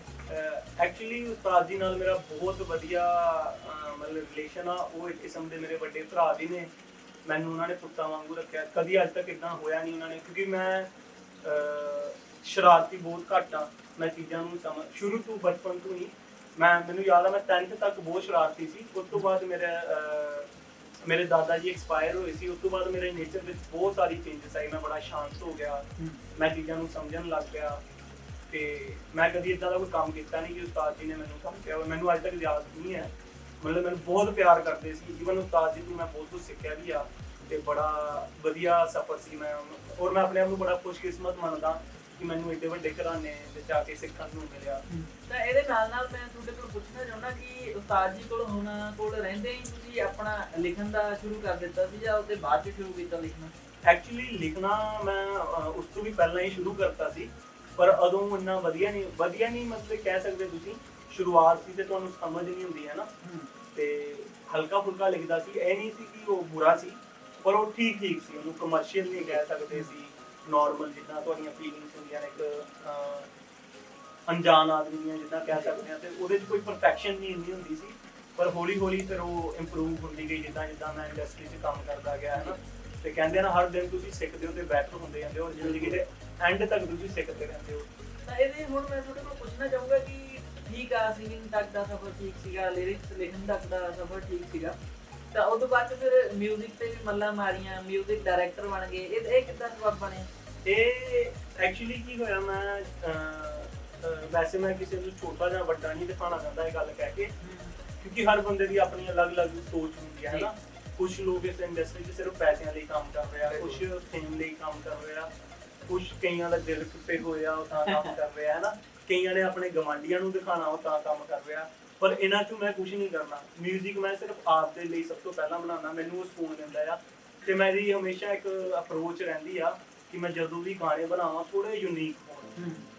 ਮੈਂ ਇਦਾਂ ਨਹੀਂ ਕਹਿ ਸਕਦਾ ਕਿ ਮੈਂ ਜੋ ਚੀਜ਼ ਬਣਾਈ ਉਹ ਸਭ ਤੋਂ ਬੈਸਟ ਆ, ਬਟ ਐਟਲੀਸਟ ਪ੍ਰੈਜ਼ੈਂਟ ਟਾਈਮ ਵਿੱਚ ਜੋ ਚੱਲ ਰਿਹਾ ਉਸ ਤੋਂ ਥੋੜਾ ਜਿਹਾ ਕੁਝ ਅਲੱਗ ਹੋਵੇ, ਕਿ ਲੋਕਾਂ ਨੂੰ ਮੈਂ ਕੁਝ ਇੰਨੇ ਪੈਸੇ ਅਗਰ ਲਾ ਰਿਹਾ, ਆਪਾਂ ਟਾਈਮ ਆਪਣਾ ਦੇ ਰਹੇ ਹਾਂ ਉਹਨੂੰ, ਤੇ ਕੁਝ ਅਲੱਗ ਹੋਵੇ। ਇਦਾਂ ਨਾ ਹੋਵੇ ਕਿ ਲੋਕ ਸੁਣਨ ਤੋਂ ਬਾਅਦ ਕਹਿਣ ਯਾਰ ਇਹ ਉਦਾਂ ਸੀ, ਇਹ ਇਦਾਂ ਸੀ, ਕਾਪੀ ਕਰਿਆ ਸੀ। ਹਾਂ, ਤੇ ਮੈਂ ਉਹ ਕੋਸ਼ਿਸ਼ ਰਹਿੰਦੀ ਆ। ਮਿਊਜ਼ਿਕ ਸਿੱਖਣ ਦਾ ਮੇਰੀ ਇੱਕ ਵਜ੍ਹਾ ਇਹ ਵੀ ਸੀ, ਮੈਂ 1-2 ਮਿਊਜ਼ਿਕ ਡਾਇਰੈਕਟਰ ਨਾਲ ਸਟਾਰਟਿੰਗ 'ਚ ਕੰਮ ਕੀਤਾ। ਮੈਂ ਕਰਨਾ ਤਾਂ ਨਹੀਂ ਚਾਹੁੰਦਾ ਸੀ, ਲੇਕਿਨ ਮੈਨੂੰ ਲੱਗਿਆ ਕਿ ਲੋਕ ਪੈਸੇ ਲੈ ਕੇ ਵੀ ਇਸ ਇੰਡਸਟਰੀ 'ਚ ਕੰਮ ਟਾਈਮ ਤੇ ਨਹੀਂ ਦਿੰਦੇ ਜੀ ਜੀ ਤੇ ਮੈਨੂੰ ਨਾ ਕਿਸੇ ਨੂੰ ਵਾਰ-ਵਾਰ ਫੋਨ ਕਰਨਾ ਬਿਲਕੁਲ ਵਧੀਆ ਨਹੀਂ ਲੱਗਦਾ। ਫਿਰ ਮੈਨੂੰ ਲੱਗਿਆ ਕਿ ਯਾਰ ਨਹੀਂ ਇਹ ਕੰਮ ਖੁਦ ਹੀ ਖਤਮ ਕਰ ਲੈਂਦੇ ਹਾਂ ਅਸੀਂ ਆਪ, ਕਿਉਂਕਿ ਮੈਂ ਇੰਨੀ ਦੇਰ ਤੋਂ ਮਿਊਜ਼ਿਕ ਸਿੱਖ ਵੀ ਰਿਹਾ ਸੀ ਬਿਲਕੁਲ ਤੇ ਮੈਨੂੰ ਲੱਗਿਆ ਕਿ ਮੈਂ ਬਣਾ ਸਕਦਾ। ਜਦੋਂ ਬਿਨਾਂ ਸਿੱਖੇ ਲੋਕ ਮਿਊਜ਼ਿਕ ਬਣਾ ਰਹੇ ਨੇ, ਮੈਂ ਤਾਂ ਮਿਊਜ਼ਿਕ ਸਿੱਖਿਆ ਹੋਇਆ ਤੇ ਮੈਂ ਇੰਜੀਨੀਅਰਿੰਗ ਵੀ ਕੀਤੀ ਹੋਈ ਸੀ ਜੀ ਤੇ ਉਹ ਮੇਰੇ ਕਿਤੇ ਨਾ ਕਿਤੇ ਕੰਮ ਆ ਗਈ। ਚਲੋ ਇਹਦੇ ਨਾਲ ਤੇ ਫਿਰ ਇੱਕ ਹੋਰ ਛੋਟਾ ਗੱਲ ਕਰਦਾ ਕਿ ਕਦੀ ਤੁਹਾਡਾ ਵੀ ਦਿਲ ਤੋਂ ਦੁੱਖਿਆ ਕਿ ਨਹੀਂ? ਇਦਾਂ ਦਾ ਮੈਨੂੰ ਨਹੀਂ ਲੱਗਦਾ ਕੁਝ ਮੈਨੂੰ ਯਾਦ ਆ ਕਿ ਧੋਖਾ ਧਾਕਾ ਮਤਲਬ ਲੋਕੀ ਕਹਿੰਦੇ ਆ, ਪਰ ਮੇਰੀ ਸਮਝ 'ਚ ਅੱਜ ਤੱਕ ਕਦੀ ਇਹ ਗੱਲ ਆਈ ਨਹੀਂ ਕਿ ਕਿਸੇ ਨੇ ਧੋਖਾ ਦਿੱਤਾ ਆ ਤੇ ਦਿਲ ਕੋਈ ਮੇਰਾ ਤੋੜ ਜਾਵੇ। ਮੈਂ ਇੰਨਾ ਕੱਚਾ ਹੈ ਨਹੀਂ ਸੀ। ਹੈ ਆਪਾਂ ਨੇ ਆਪਣੀ ਜ਼ਿੰਦਗੀ ਕਦੀ ਇੰਨਾ ਕਿਸੇ ਨੂੰ ਮੌਕਾ ਨਹੀਂ ਦਿੱਤਾ, ਬਟ ਇੱਕ ਕੁੜੀ ਸੀਗੀ ਜਿਹਨੂੰ ਮੈਂ ਪਸੰਦ ਕਰਦਾ ਸੀ, ਪਰ ਕੋਈ ਉਹਨੇ ਮਤਲਬ ਇਦਾਂ ਦਾ ਨਹੀਂ ਸੀ ਜਿਹਨੇ ਮੇਰਾ ਦਿਲ ਤੋੜਿਆ ਜਾਂ ਕੁਝ ਲਾਈਕ ਮੈਂ ਜਸਟ ਇੱਕ ਵਿਆਹ ਵਿੱਚ ਮਿਲਿਆ ਸੀ ਉਹਨਾਂ ਨੂੰ ਤੇ ਮੈਨੂੰ ਬਹੁਤ ਵਧੀਆ ਲੱਗੇ ਸੀ, ਪਰ ਇਦਾਂ ਦਾ ਨਹੀਂ ਸੀ ਕੋਈ ਸਾਡਾ ਰਿਲੇਸ਼ਨ ਸੀ ਜਾਂ ਕੁਝ ਵੀ ਸੀ ਤੇ ਮੈਂ ਪਰਸਨਲੀ ਉਹਨਾਂ ਨੂੰ ਪਸੰਦ ਕਰਦਾ ਸੀ। मतलब कहने का मतलब है कि मैं भी इंसान हूँ, प्यार मुझे भी हो सकता है हाँ, पर पर- हाँ, मतलब किसी किसी ਨੂੰ ਹੁੰਦਾ ਨਾ ਕਿ ਇੱਕ ਮਤਲਬ ਅੱਛਾ ਲੱਗਦਾ, ਇਨਸਾਨ ਅੱਛਾ ਲੱਗਦਾ ਹਾਂਜੀ ਨਾ ਕਿ ਇੱਕ ਉਹਦੇ- ਸਮਝ ਵਾਲਾ ਪਿਆਰ ਸੀ ਕਿ ਉਦਾਂ ਨਹੀਂ ਸੀ ਇਸ਼ਕ ਸ਼ੁਕੀ ਵਾਲਾ ਜਿਹੜਾ ਅੱਜ ਕੱਲ ਕਰਦੇ, ਕਦੇ ਨਾਂ ਲਿਖ ਲੈ ਕਦੇ ਕੀ ਕਰ ਲਿਆ ਉਹ ਪਲੇਟ ਮਾਰ ਲੈ ਕੱਟ ਮਾਰ ਲੈ। ਐਕਚੁਅਲੀ ਮੇਰੀ ਨਾ ਮੇਰੀ ਜਿਸ ਘਰ 'ਚ ਮੈਂ ਪੈਦਾ ਹੋਇਆ ਹੈ ਨਾ, ਮੇਰੇ ਮਮ ਡੈਡ ਬਚਪਨ ਤੋਂ ਉਹਨਾਂ ਨੇ ਮਤਲਬ ਸਾਨੂੰ ਬਹੁਤ ਵਧੀਆ ਗਾਈਡ ਕੀਤਾ। ਜੈਲਸੀ, ਕੰਪੀਟੀਸ਼ਨ, ਇਹਨਾਂ ਚੀਜ਼ਾਂ ਤੋਂ ਉਹਨਾਂ ਨੇ ਕਦੀ ਸਾਨੂੰ ਮਤਲਬ ਪੈਣ ਨਹੀਂ ਦਿੱਤਾ। ਉਹਨਾਂ ਨੇ ਹਮੇਸ਼ਾ ਸਾਨੂੰ ਬੈਸਟ ਚੀਜ਼ਾਂ ਸਿਖਾਈਆਂ ਨੇ ਤੇ ਇਹ ਚੀਜ਼ਾਂ ਕਦੀ ਮੈਨੂੰ ਫੀਲ ਵੀ ਨਹੀਂ ਹੋਈਆਂ। ਪਿਆਰ ਦਾ ਮਤਲਬ ਇਹ ਨਹੀਂ ਹੁੰਦਾ ਕਿ ਤੁਸੀਂ ਕਿਸੇ ਨੂੰ ਪਿਆਰ ਕਰੋ ਤੇ ਉਹ ਤੁਹਾਡੇ ਨਾਲ ਹੀ ਹੋਵੇ। ਪਿਆਰ ਦਾ ਮਤਲਬ ਕੇਅਰ ਕਰਨਾ। ਤੇ ਮੇਰੀ ਸਰਾਊਂਡਿੰਗਸ ਜਿੰਨੀਆਂ ਵੀ ਮੇਰੇ ਆਲੇ ਦੁਆਲੇ ਰਹਿੰਦੇ ਨੇ ਹਨਾ, ਤੁਸੀਂ ਕਿਸੇ ਨੂੰ ਵੀ ਪੁੱਛੋਗੇ ਕਿ ਮੈਂ ਸਾਰਿਆਂ ਨੂੰ ਬਹੁਤ ਪਿਆਰ ਨਾਲ ਟ੍ਰੀਟ ਕਰਦਾ। ਪਿਆਰ ਹਰ ਕਿਸੇ ਨਾਲ ਹੁੰਦਾ ਹੈ, ਬਟ ਇਦਾਂ ਦਾ ਕਦੀ ਅੱਜ ਤੱਕ ਨਹੀਂ ਹੋਇਆ ਮੈਨੂੰ ਕਦੀ ਯਾਦ, ਕਿਉਂਕਿ ਮੈਂ ਆਪਣੀ ਲਾਈਫ 'ਚ ਇਦਾਂ ਦੇ ਇਨਸਾਨਾਂ ਨੂੰ ਐਂਟਰ ਹੀ ਨਹੀਂ ਹੋਣ ਦਿੱਤਾ। ਕਿਉਂਕਿ ਮੈਨੂੰ ਇਨਸਾਨ ਨੂੰ ਪਰਖਣ ਦੀ ਜਿਹੜੀ ਮੇਰੀ ਸੋਚ ਆ ਉਹ ਬਹੁਤ ਪਰਮਾਤਮਾ ਨੇ ਵਧੀਆ ਦਿੱਤੀ ਹੈ। ਮੇਰੇ ਈਵਨ ਦੋਸਤ ਬਹੁਤ ਵਧੀਆ ਨੇ, ਤੁਸੀਂ ਕਦੀ ਉਹਨਾਂ ਨੂੰ ਮਿਲੋਗੇ, ਬਹੁਤ ਵਧੀਆ ਦੋਸਤ ਨੇ। ਈਵਨ ਮੈਂ ਬਹੁਤ ਲੱਕੀ ਮੰਨਦਾ ਕਿ ਮੈਂ ਉਹਨਾਂ ਲੋਕਾਂ 'ਚ ਹਾਂ। ਲੇਕਿਨ ਲਾਈਫ 'ਚ ਹਰ ਚੀਜ਼ ਤੁਸੀਂ ਆਪ ਚੂਜ਼ ਕਰਦੇ ਹੋ। ਚੰਗੇ ਲੋਕਾਂ 'ਚ ਰਹਿਣਾ, ਬੁਰੇ ਲੋਕਾਂ 'ਚ ਰਹਿਣਾ, ਲੋਕ ਗਲਤ ਨਹੀਂ ਹੁੰਦੇ, ਹਮੇਸ਼ਾ ਤੁਹਾਡੀ ਚੋਇਸ ਹੁੰਦੀ ਹੈ ਕਿ ਤੁਸੀਂ ਕਿੱਥੇ ਰਹਿਣਾ। ਕੀ ਤੁਹਾਨੂੰ ਜ਼ਿੰਦਗੀ ਦਾ ਕੋਈ ਐਸਾ ਇਨਸੀਡੈਂਟ ਯਾਦ ਹੋਵੇ ਕਿ ਜਿਹੜਾ ਮਿਊਜ਼ਿਕ ਸਿੱਖਦਿਆਂ ਜਾਂ ਫਿਰ ਉਹਦੇ ਪਹਿਲਾਂ ਮਿਊਜ਼ਿਕ ਸਿੱਖਣ ਤੋਂ ਪਹਿਲਾਂ ਜਿਹੜਾ ਤੁਹਾਨੂੰ ਅਜੇ ਤੱਕ ਵੀ ਯਾਦ ਹੈ ਕਿ ਉਹ ਤੁਹਾਨੂੰ ਹਮੇਸ਼ਾ ਬੂਸਟ ਕਰਦਾ ਕਿ ਬਦਲ? ਮੇਰੀ ਲਾਈਫ ਵਿੱਚ ਨਾ ਮੈਂ ਇੱਕ ਸਭ ਤੋਂ ਪਤਾ ਨਹੀਂ ਵਧੀਆ ਚੀਜ਼ ਆ ਜਾਂ ਇਹਨੂੰ ਬੁਰੀ ਚੀਜ਼ ਕਹਿ ਸਕਦੇ ਆ, ਪਰ ਮੈਨੂੰ ਵਧੀਆ ਲੱਗਦੀ ਆ। ਮੈਂ ਸਿੱਖਦਾ ਬਹੁਤ ਜ਼ਿਆਦਾ। ਜਿੱਦਾਂ ਦੂਜੇ ਲੋਕ 24 ਘੰਟੇ ਸਿਰਫ ਉਹ ਮਤਲਬ ਮਜ਼ਿਆਂ 'ਚ ਰਹਿੰਦੇ ਆ, ਮੈਂ ਆਪਣੀ ਲਾਈਫ ਉੱਦਾਂ ਕਦੀ ਵੀ ਨਹੀਂ ਅੱਜ ਤੱਕ ਮੈਨੂੰ ਨਹੀਂ ਲੱਗਦਾ ਮੈਂ ਕਦੀ ਉੱਦਾਂ ਜਿੱਦਾਂ ਲੋਕ ਕਰਦੇ ਆ। ਮੈਂ ਹਮੇਸ਼ਾ ਹਰ ਚੀਜ਼ ਨੂੰ ਬੜੇ ਨਾ ਧਿਆਨ ਨਾਲ, ਬੜੇ ਡੀਪਲੀ, ਕੋਈ ਵੀ ਚੀਜ਼ ਆ ਮੈਂ ਕਦੀ ਕਿਸੇ ਚੀਜ਼ ਨੂੰ ਇਗਨੋਰ ਨਹੀਂ ਕਰਦਾ। ਮੇਰੇ ਆਲੇ ਦੁਆਲੇ ਜੋ ਹੋ ਰਿਹਾ ਮੈਂ ਹਰ ਚੀਜ਼ ਤੋਂ ਸਿੱਖਦਾ ਤੇ ਮੈਨੂੰ ਹਰ ਇਨਸੀਡੈਂਟ ਮੇਰੀ ਲਾਈਫ ਦਾ ਬਹੁਤ ਵਧੀਆ ਆ। ਮਤਲਬ ਜਿੰਨੀਆਂ ਵੀ ਚੀਜ਼ਾਂ ਮੇਰੀ ਲਾਈਫ 'ਚ ਅੱਜ ਤੱਕ ਹੋਈਆਂ ਨੇ ਉਹ ਸਾਰੀਆਂ ਬਹੁਤ ਘੈਂਟ ਸੀ, ਉਹਨਾਂ ਤੋਂ ਮੈਂ ਸਿੱਖਿਆ ਆ। ਔਰ ਉਹ ਸਾਰੀਆਂ ਮੈਨੂੰ ਲੱਗਦਾ ਬਹੁਤ ਵਧੀਆ ਚੀਜ਼ਾਂ ਸੀ, ਉਹਨਾਂ 'ਚ ਕੁਝ ਵੀ ਬੁਰਾ ਪਲ ਨਹੀਂ ਸੀਗਾ, ਕੋਈ ਏਦਾਂ ਦਾ ਪਲ ਨਹੀਂ। ਜਿੱਦਾਂ ਕਹਿੰਦੇ ਹੁੰਦੇ ਨਾ ਜ਼ਿੰਦਗੀ ਦੇ ਵੀ ਮੂਵਮੈਂਟ ਤਾਂ ਬੜੀਆਂ ਹੁੰਦੀਆਂ, ਘਟਨਾਵਾਂ ਤਾਂ ਬੜੀਆਂ ਹੁੰਦੀਆਂ ਜਿਨ੍ਹਾਂ ਤੋਂ ਆਪਾਂ ਨੂੰ ਸਿੱਖਣ ਨੂੰ ਮਿਲਦਾ, ਆਪਾਂ ਨੂੰ ਨੈਗੇਟਿਵ ਨਹੀਂ ਕਰਦੀਆਂ, ਬਟ ਇੱਕ ਐਸੀ ਘਟਨਾ ਹੁੰਦੀ ਹੈ, ਪਿਆਰੀ ਮੂਵਮੈਂਟ ਹੁੰਦੀ ਹੈ ਜਿਹਨੂੰ ਆਪਾਂ ਯਾਦ ਕਰਕੇ ਹਮੇਸ਼ਾ ਅੱਗੇ ਵਧਣ ਦੀ ਕੋਸ਼ਿਸ਼ ਕਰਦੇ ਹਾਂ। ਮੇਰੀ ਇੱਕ ਖਾਸੀਅਤ ਆ, ਮੈਂ ਮੂਵਮੈਂਟਸ ਬਹੁਤ ਜ਼ਿਆਦਾ ਬਣਾਉਣਾ। ਤੁਹਾਨੂੰ ਇੱਕ ਕਿੱਸਾ ਸੁਣਾਉਣਾ, ਬਹੁਤ ਘੈਂਟ ਕਿੱਸਾ ਹੈ ਕਿ ਮੈਂ ਜੰਮੂ ਜਾ ਰਿਹਾ ਸੀਗਾ ਤੇ ਬੱਸ ਵਿੱਚ ਬੈਠਾ ਹੋਇਆ ਸੀ ਤੇ ਮੇਰੀ ਪਤਾ ਨਹੀਂ ਮੇਰਾ ਨੇਚਰ ਇਦਾਂ ਦਾ ਆ, ਉਹ 387 ਕਿਲੋਮੀਟਰ ਦੇ 7 ਘੰਟਿਆਂ ਦੇ ਸਫ਼ਰ 'ਚ ਮੇਰਾ ਦਿਲ 30 ਵਾਰੀ ਟੁੱਟਿਆ। ਮੈਨੂੰ 30 ਵਾਰੀ ਪਿਆਰ ਹੋਇਆ ਤੇ 30 ਵਾਰੀ ਟੁੱਟਿਆ। ਪਤਾ ਨਹੀਂ ਕੋਈ ਦਿਨ ਏਦਾਂ ਦਾ ਹੁੰਦਾ ਨਾ ਕਿ ਮਤਲਬ ਨਾਲ ਇੱਕ ਕੁੜੀ ਬੈਠੀ ਆ, ਉਹ ਥੋੜਾ ਅੱਗੇ ਜਾ ਕੇ ਜਦੋਂ ਬੱਸ ਰੁਕੀ ਉਤਰ ਗਈ, ਮੈਨੂੰ ਲੱਗਿਆ ਮੇਰਾ ਦਿਲ ਟੁੱਟ ਗਿਆ, ਮੈਨੂੰ ਕਹਿ ਨਹੀਂ ਸਕਿਆ। ਫਿਰ ਮੈਂ ਦੂਜੀ ਨੂੰ ਦੇਖਣ ਲੱਗ ਪਿਆ ਤੇ ਉਹ ਮਤਲਬ 20-30 ਵਾਰੀ ਇਦਾਂ ਮੇਰੇ ਨਾਲ ਹੋਇਆ ਕਿ ਜਿੱਦਾਂ ਉਤਰਦੀਆਂ ਜਾ ਰਹੀਆਂ ਸੀ ਪਿਆਰ ਹੁੰਦਾ ਜਾ ਰਿਹਾ ਸੀ, ਜਿੱਦਾਂ ਉਤਰਦੀਆਂ ਜਾ ਰਹੀਆਂ ਸੀ ਤੇ ਦਿਲ ਟੁੱਟਦਾ ਜਾ ਰਿਹਾ ਸੀ। ਮਤਲਬ ਤਾਂ ਜੰਮੂ ਦੀ ਜਿਹੜੀ ਬਿਊਟੀ ਹੈ ਇਹਨਾਂ ਨੂੰ ਬਹੁਤ ਪਸੰਦ ਆ ਰਹੀ ਸੀ ਉਹ ਦਿਨ ਨੂੰ। ਫਿਰ ਨਹੀਂ, ਅੱਜ ਵੀ ਚੇਤੇ ਕਰਦੀ। ਜੰਮੂ ਤੱਕ ਕੋਈ ਬਿਊਟੀ ਪਹੁੰਚੀ ਨਹੀਂ ਸੀ, ਸਾਰੀ ਬਿਊਟੀਆਂ ਜਿਹੜੀਆਂ ਪਠਾਨਕੋਟ ਤੱਕ ਉਤਰ ਗਈਆਂ ਸੀ। ਅੱਛਾ, ਮਤਲਬ ਪੰਜਾਬ ਦੀਆਂ ਬਿਊਟੀਆਂ ਸੀਗੀਆਂ ਸਾਰੀ। ਚਲੋ ਠੀਕ ਆ, ਪੰਜਾਬ ਵਾਲੀ ਜਿਹੜੀ ਵੀ ਉਸ ਰੂਟ ਤੇ ਜਾਂਦੀ ਹੈ, ਜੇ ਕਦੇ ਇਸ ਇਨਸਾਨ ਨੂੰ ਦੇਖੇ ਤਾਂ ਪੁੱਛਿਓ ਕਿ ਕਿਹੜੀ ਨਾਲ ਪਿਆਰ ਹੋਇਆ ਸੀ। ਠੀਕ ਹੈ, ਤੇ ਇਹਦੇ ਨਾਲ ਨਾਲ ਮੈਂ ਇੱਕ ਹੋਰ ਤੁਹਾਡੇ ਕੋਲ ਇੱਕ ਛੋਟੀ ਜਿਹੀ ਗੱਲ ਕਰਨਾ ਚਾਹੁੰਦਾ ਕਿ ਜਦੋਂ ਤੁਸੀਂ ਮਿਊਜ਼ਿਕ ਲਾਈਨ ਦੇ ਵਿੱਚ ਚੱਲੇ ਸੀ ਤਾਂ ਤੁਸੀਂ ਮਿਊਜ਼ਿਕ ਵੀ ਸਿੱਖ ਲਿਆ ਹਨਾ, ਤੇ ਮਿਊਜ਼ਿਕ ਡਾਇਰੈਕਟਰ ਵੀ ਬਣ ਗਏ, ਤਾਂ ਸਿੰਗਰ ਵੀ ਹੋ, ਅੱਛੇ ਸਿੰਗਰ ਹੋ, ਗਾ ਲੈਂਦੇ ਆ ਹਨਾ, ਲਿਰਿਕਸ ਵੀ ਕਰ ਲੈਂਦੇ ਆ, ਕੰਪੋਜ਼ ਵੀ ਕਰਦੇ ਆ। ਤੇ ਫਿਰ ਆ ਵੀਡੀਓ ਡਾਇਰੈਕਟਰ ਵਾਲਾ ਕਿੱਦਾਂ ਸੀਨ ਬਣਿਆ ਕਿ ਇਹਦਾ ਕਿੱਦਾਂ ਸੋਚ ਲਿਆ ਕਿ ਵੀਡੀਓ ਡਾਇਰੈਕਟਰ ਵੀ ਬਣਨਾ? ਐਕਚੁਅਲੀ ਮੈਂ ਸਟਾਰਟਿੰਗ ਮੇਰੇ 2 ਗਾਣੇ ਸੀ, ਉਹਨਾਂ ਦੇ ਵੀਡੀਓ ਡਾਇਰੈਕਟਰਾਂ ਨੇ ਮਤਲਬ ਵੀਡੀਓ ਬਣਾਈ ਸੀ, ਠੀਕ ਸੀ, ਮੈਨੂੰ ਉਹਨੇ ਵਧੀਆ ਨਹੀਂ ਲੱਗੇ। ਮੈਂ ਇੰਨੇ ਸਾਰੇ ਪੈਸੇ ਇਨਵੈਸਟ ਕੀਤੇ ਆ, ਮੈਨੂੰ ਮਜ਼ਾ ਨਹੀਂ ਆਇਆ। ਮੈਨੂੰ ਲੱਗਿਆ ਕਿ ਯਾਰ ਮੈਂ ਪੈਸੇ ਵੀ ਦਿੱਤੇ ਔਰ ਕੋਈ ਚੀਜ਼ ਵਿੱਚ ਵੱਡੀ ਗੱਲਬਾਤ ਨਹੀਂ ਹੈਗੀ ਹੈ ਨਾ। ਤੇ ਹੁਣ ਲੇਟੈਸਟ ਮੈਂ 2-3 ਵੀਡੀਓ ਆਪ ਬਣਾਇਆ ਤੇ ਮੈਨੂੰ ਉਹ ਰਿਜ਼ਲਟ ਦਿਖਿਆ ਕਿ ਜਦੋਂ ਤੁਸੀਂ ਕੋਈ ਕੰਮ ਆਪ ਦੇ ਪੈਸੇ ਲਾ ਕੇ ਆਪ ਕੰਮ ਕਰਦੇ ਹੋ ਨਾ, ਤੇ ਤੁਹਾਡਾ ਸਾਰਾ ਫੋਕਸ ਕੰਮ ਨੂੰ ਵਧੀਆ ਕਰਨ ਤੇ ਹੁੰਦਾ, ਨਾ ਕਿ ਉਹਦੇ 'ਚ ਪੈਸੇ ਕੱਢਣ ਦਾ। ਵੀ ਜਦੋਂ ਅਸੀਂ ਪੈਸੇ ਬਚਾਉਣ ਲੱਗ ਜਾਂਦੇ ਆ, ਕਿਉਂਕਿ ਦੂਜੇ ਲੋਕ ਤੁਹਾਡੇ ਨਾਲ ਪੈਸਿਆਂ ਲਈ ਕੰਮ ਕਰਦੇ ਆ, ਤੇ ਤੁਸੀਂ ਆਪਦਾ ਕੰਮ ਆਪਣਾ ਕੰਮ ਬੈਟਰ ਕਰਨ ਲਈ ਕਰਦੇ ਹੋ। ਤੇ ਉਹ ਚੀਜ਼ ਮੈਨੂੰ ਮਤਲਬ ਕਿ ਮੈਨੂੰ ਲੱਗਿਆ ਕਿ ਮੈਨੂੰ ਵੀਡੀਓ ਦਾ ਕਿਉਂਕਿ ਇੱਕ ਰਾਈਟਰ ਜਿਹੜਾ ਆ ਉਹਨੂੰ ਆਪਣੇ ਗਾਣੇ ਦਾ ਪਤਾ ਹੁੰਦਾ, ਉਹਦੇ ਉੱਤੇ ਕਿਹਦੀ ਸਟੋਰੀ ਵਧੀਆ ਲੱਗੇਗੀ, ਤੇ ਤਾਂ ਥੋੜਾ ਬਹੁਤ ਬਾਕੀ ਮੇਰੇ ਜਿਹੜੇ ਸਰਾਊਂਡਿੰਗਸ ਆ, ਮੇਰੇ ਜਿਹੜੇ ਦੋਸਤ ਆ, ਮੇਰੀ ਟੀਮ ਆ, ਉਹ ਬਹੁਤ ਵਧੀਆ ਆ, ਉਹ ਮੇਰੇ ਵਿਜ਼ਨ ਨੂੰ ਸਮਝਦੇ ਆ। ਸਭ ਤੋਂ ਵੱਡੀ ਗੱਲ ਇਹ ਆ ਜਿੱਦਾਂ ਮੈਂ ਕਹਿੰਦਾ ਉਹ ਮੈਨੂੰ ਸਪੋਰਟ ਕਰਦਾ। ਸਭ ਤੋਂ ਵੱਡੀ ਗੱਲ ਇਹ ਹੁੰਦੀ ਹੈ ਕਿ ਤੁਹਾਡੀ ਟੀਮ ਤੁਹਾਡੀ ਫੀਲਿੰਗਸ ਨੂੰ ਸਮਝਦੀ ਆ। ਤੇ ਈਵਨ ਉਹ ਮੇਰੇ ਨਾਲੋਂ ਬਹੁਤ ਟੈਲੈਂਟਡ ਨੇ, ਦਲੀਪ ਬਾਈ ਆ, ਈਵਨ ਉਹਨਾਂ ਨੇ ਫਿਲਮਾਂ ਸ਼ੂਟ ਕਰੀਆਂ ਹੋਈਆਂ, ਤੇ ਮੈਂ ਆਪਣੇ ਆਪ ਨੂੰ ਬਹੁਤ ਲੱਕੀ ਮੰਨਦਾ ਕਿ ਉਹ ਮੇਰੇ ਲਈ ਗਾਣੇ ਸ਼ੂਟ ਕਰਦੇ ਆ ਨਾ, ਮੇਰੇ ਲਈ ਮਤਲਬ ਬਹੁਤ ਟੈਲੈਂਟਡ ਨੇ। ਜਿਹੜੀ ਚੀਜ਼ ਮੈਂ ਮਤਲਬ ਕਿ 8-10 ਲੱਖ 'ਚ ਬਣਾ ਸਕਦਾ, ਉਹ ਚੀਜ਼ ਨੂੰ ਬਹੁਤ ਸਸਤੇ 'ਚ ਵੀ ਕਰ ਦਿੰਦੇ ਔਰ ਉਹਦੇ ਨਾਲੋਂ ਬੈਟਰ ਵੀ ਬਣਾ ਦਿੰਦੇ। ਇਹ ਡਿਸਕਲੋਜ਼ ਨਹੀਂ ਕਰਨਾ ਚਾਹੁੰਦੇ ਕਿੰਨੇ ਜੇ ਬਣਾ ਲੈਂਦੇ ਆ। ਨਹੀਂ, ਇਹ ਇੱਕ ਬਹੁਤ ਵੱਡੀ ਕਲਾ ਆ। ਮੈਂ ਇਸ ਗੱਲ ਤੇ ਆਪਣੇ ਆਪ ਨੂੰ ਨਲਾਇਕ ਮੰਨਦਾ ਕਿ ਮੈਨੂੰ ਉਹ ਚੀਜ਼ ਬਣਾਉਣ ਲਈ 8 ਲੱਖ ਰੁਪਇਆ ਲਾਉਣਾ ਪੈਂਦਾ। ਐਕਚੁਅਲੀ ਵਿੱਚ ਵਧੀਆ ਚੀਜ਼ ਕੀ ਹੁੰਦੀ ਹੈ ਕਿ ਤੁਸੀਂ ਕੋਈ ਚੀਜ਼ ਬਿਨਾਂ ਕਿਸੇ ਖਰਚੇ ਤੋਂ ਕਰਦੇ ਹੋ। ਬਿਲਕੁਲ। ਇਸ ਤੋਂ ਵੱਡੀ ਕਲਾ ਕੀ ਹੋ ਸਕਦੀ ਹੈ, ਔਰ ਉਹਦੀ ਕੁਆਲਿਟੀ ਉੱਥੇ ਹੀ ਹੋਵੇ ਜਿਹੜੀ ਚੀਜ਼ ਤੁਸੀਂ 8 ਲੱਖ ਬਣਾਈ, ਤੇ ਜ਼ਿਆਦਾ ਬੈਟਰ ਇਨਸਾਨ ਕੋਲ ਜਿਹੜਾ ਉਹ ਚੀਜ਼ ਨੂੰ ਬਹੁਤ ਘੱਟ ਪੈਸੇ ਦਿੰਦਾ ਹੈ। ਅੱਜ ਕੱਲ ਇਨਸਾਨ ਵੀ ਬਹੁਤ ਘੱਟ ਮਿਲਦੇ ਆ, ਅੱਜ ਕੱਲ ਪੈਸੇ ਦੀ ਚੋਰੀ ਹਰਾਮਖੋਰੀ ਕਰਨ ਵਾਲੇ ਜ਼ਿਆਦਾ ਮਿਲਦੇ ਆ।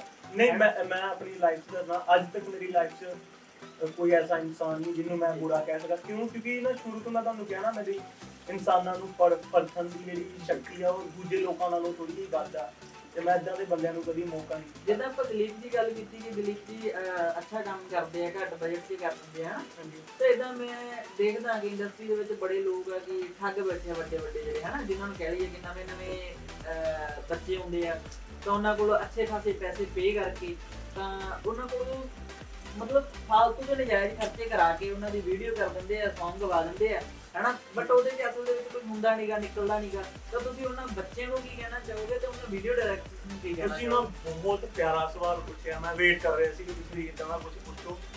ਐਕਚੁਅਲੀ ਕੀ ਚੱਕਰ ਹੁੰਦਾ, ਪੈਸੇ ਕਮਾਉਣਾ ਚੰਗੀ ਗੱਲ ਆ, ਪਰ ਉਹ ਇਦਾਂ ਕਮਾਓ ਕਿ ਕਿਸੇ ਨੂੰ ਤਕਲੀਫ ਨਾ ਹੋਵੇ ਜੀ, ਕਿਸੇ ਦੇ ਸੁਪਨੇ ਦਿਖਾ ਕੇ ਨਾ ਲੁੱਟੋ ਕਿਸੇ ਨੂੰ। ਬਿਲਕੁਲ। ਮੈਂ ਅੱਜ ਦੇ ਟਾਈਮ 'ਚ ਬਹੁਤ ਪੈਸੇ ਕਮਾ ਸਕਦਾ ਹੈ ਨਾ। ਕੁਝ ਲੋਕ ਮੈਨੂੰ, ਬਹੁਤ ਸਾਰੇ ਲੋਕ ਨਹੀਂ ਜਾਣਦੇ ਹੋਣਗੇ, ਤੇ ਬਹੁਤ ਸਾਰੇ ਪੈਸੇ ਕਮਾ ਸਕਦਾ। ਈਵਨ ਮੈਨੂੰ ਆਫਰ ਆਉਂਦੇ ਵੀ ਏਦਾਂ ਦੇ, ਜਿੱਥੇ ਮੈਂ ਰਹਿਣਾ ਮੇਰੀ ਸਰਾਊਂਡਿੰਗ ਵਿੱਚ ਕੁਝ ਬੱਚੇ ਏਦਾਂ ਦੇ ਜਿਨ੍ਹਾਂ ਨੂੰ ਪਤਾ ਹੈ ਹਨਾ ਕਿ ਮਤਲਬ ਕਿ ਰਾਹੁਲ ਬਾਈ ਗਾਉਂਦੇ ਨੇ ਜੀ, ਉਹ ਮੇਰੇ ਕੋਲ ਆਉਂਦੇ ਵੀ ਨੇ, ਮੈਨੂੰ ਪੈਸੇ ਵੀ ਆਫਰ ਕਰਦੇ ਆ। ਪਰ ਮੈਂ ਉਹਨਾਂ ਨੂੰ ਕਹਿੰਦਾ ਕਿ ਪਹਿਲਾਂ ਸਿੱਖੋ ਇੱਕ ਅੱਛਾ ਮਤਲਬ ਵਧੀਆ, ਮੈਂ ਇਹ ਨਹੀਂ ਕਹਿੰਦਾ ਕਿ ਬਹੁਤ ਕਲਾਸੀਕਲ ਸਿੱਖ ਲਓ, ਬਟ ਐਟਲੀਸਟ ਇੰਨਾ ਸਿੱਖ ਲਓ ਕਿ ਜੋ ਤੁਸੀਂ ਰਿਕਾਰਡਿੰਗ ਵਿੱਚ ਗਾਓ ਤੁਸੀਂ ਲਾਈਵ ਗਾਉਣ ਦੇ ਵੀ ਕਾਬਿਲ ਹੋ ਜਾਓ। ਪਲੱਸ ਤੁਸੀਂ ਪਹਿਲਾਂ ਇਹ ਦੇਖੋ ਕਿ ਤੁਸੀਂ ਗਾਣਾ ਗਾਉਣਾ ਕਿਉਂ ਚਾਹੁੰਦੇ ਹੋ, ਲੋਕਾਂ ਨੂੰ ਦਿਖਾਉਣ ਵਾਸਤੇ ਜਾਂ ਸੱਚੀ ਤੁਹਾਨੂੰ ਉਸ ਚੀਜ਼ ਨਾਲ ਪਿਆਰ ਆ ਜੀ। ਐਕਚੁਅਲੀ ਕੀ ਆ ਕਿ ਗਲਤੀ ਕਿਸੇ ਇੱਕ ਦੀ ਨਹੀਂ ਹੁੰਦੀ। ਮੈਂ ਇਹ ਨਹੀਂ ਕਹਿੰਦਾ ਕਿ ਇੰਡਸਟਰੀ ਵਿੱਚ ਲੋਕ ਇਦਾਂ ਦੇ ਲੁਟੇਰੇ ਬੈਠੇ ਆ, ਗਲਤੀ ਉਹਨਾਂ ਲੋਕਾਂ ਦੀ ਵੀ ਆ ਜਿਹੜੇ ਇੱਕ ਹਵਾ ਵਿੱਚ ਆ ਜਾਂਦੇ ਆ ਹੈਨਾ, ਉਹਨਾਂ ਨੂੰ ਐ ਲੱਗਦਾ ਮੈਂ ਸਿੰਗਰ ਬਣ ਜਾਊਗਾ। ਇੱਕ ਰਾਤ ਵਿੱਚ ਤੁਸੀਂ 20 ਲੱਖ ਲਾ ਲਓ, ਤੁਸੀਂ ਵਧੀਆ ਸਿੰਗਰ ਨਹੀਂ ਬਣ ਸਕਦੇ। ਉਹਦੇ ਲਈ ਤੁਹਾਨੂੰ ਇੱਕ ਮਿਹਨਤ ਕਰਨੀ ਪੈਣੀ ਹੈ, ਉਹਦਾ ਇੱਕ ਪ੍ਰੋਸੈਸ ਆ, ਉਹਦੇ ਥਰੂ ਤੁਹਾਨੂੰ ਨਿਕਲਣਾ ਪੈਣਾ ਹੈ। ਕਿਉਂਕਿ ਕਲਾਕਾਰ ਬਣਨ ਦਾ ਨਾ ਕੋਈ ਆਸਾਨ ਤਰੀਕਾ ਨਹੀਂ ਹੈ। ਕੋਈ ਵੀ ਇਨਸਾਨ ਚਾਹੇ ਕਿੱਡਾ ਵੀ ਵੱਡਾ ਪੈਸੇ ਵਾਲਾ ਬੰਦਾ ਆ, ਠੀਕ ਹੈ ਤੁਹਾਨੂੰ ਪੈਸਿਆਂ ਦੀ ਸਪੋਰਟ ਹੋ ਸਕਦੀ ਹੈ, ਤੁਸੀਂ ਵਧੀਆ ਪ੍ਰੋਡਕਟ ਬਣਾ ਸਕਦੇ ਹੋ, ਮੈਨੂੰ ਪੈਸਿਆਂ ਦੀ ਸਪੋਰਟ ਆ। ਬਹੁਤ ਸਾਰੇ ਲੋਕਾਂ ਨੂੰ ਇਦਾਂ ਲੱਗਦਾ ਆ ਕਿ ਆਹ ਬੰਦੇ ਕੋਲ ਬਹੁਤ ਸਾਰੇ ਪੈਸੇ ਨੇ ਤੇ ਗਾਣੇ ਬਣਾਉਂਦਾ, ਪਰ ਮੈਂ ਬਹੁਤ ਦੇਰ ਤੋਂ ਸਿੱਖ ਵੀ ਰਿਹਾ। ਗੱਲ ਤਾਂ ਤੁਸੀਂ ਸਹੀ ਕਹੀ ਹੈ, ਬਟ ਮੈਂ ਵੀ ਦੇਖਿਆ ਕਿ ਜਿੱਦਾਂ ਤੁਸੀਂ ਇਹਨਾਂ ਵੀਡੀਓ ਖੁਦ ਪ੍ਰੋਡਿਊਸ ਵੀ ਕਰਦੇ ਆ, ਤਾਂ ਸਾਰਾ ਕੁਝ ਮਤਲਬ ਕੰਬੋਇਆ ਜਾ ਕੇ ਫਿਰਦੇ ਆ। ਤੇ ਮੈਂ ਵੀ ਸੋਚਦਾ ਸੀ ਇੰਨਾ ਪੈਸਾ ਹੁੰਦਾ ਕਿੱਥੋਂ, ਜਾਂ ਫਿਰ ਇੰਨਾ ਇਨਵੈਸਟ ਕਿੰਨਾ ਕਰਦੇ ਆ ਤੁਸੀਂ ਮਿਊਜ਼ਿਕ ਵੀ ਆਪਣੇ ਲੇਬਲ ਤੋਂ ਰਿਲੀਜ਼ ਕਰਦੇ ਆ ਹਨਾ, ਸਾਰਾ ਕੁਝ ਕਰਦੇ ਆ। ਤਾਂ ਅੱਛਾ ਲੱਗਦਾ ਕਿ ਕੋਈ ਬੰਦਾ ਯਾਰ ਇੰਨੀ ਐਫਰਟਸ ਕਰ ਰਿਹਾ, ਬਟ ਇਹ ਸਾਰਾ ਸੋਰਸ ਕਿੱਦਾਂ ਹੁੰਦੇ ਆ ਤੁਹਾਡੇ ਕੋਲ? ਐਕਚੁਅਲੀ ਕੀ ਹੈ ਕਿ ਨਾ ਸਭ ਤੋਂ ਪਹਿਲਾਂ ਨਾ ਮੇਰੇ ਉਸਤਾਦ ਜੀ ਨੇ ਇੱਕ ਗੱਲ ਕਹੀ ਸੀ ਬਹੁਤ ਪਿਆਰੀ ਕਿ ਨੀਤਾਂ ਨੂੰ ਮੁਰਾਦਾਂ ਹੁੰਦੀਆਂ ਨੇ ਹਨਾ।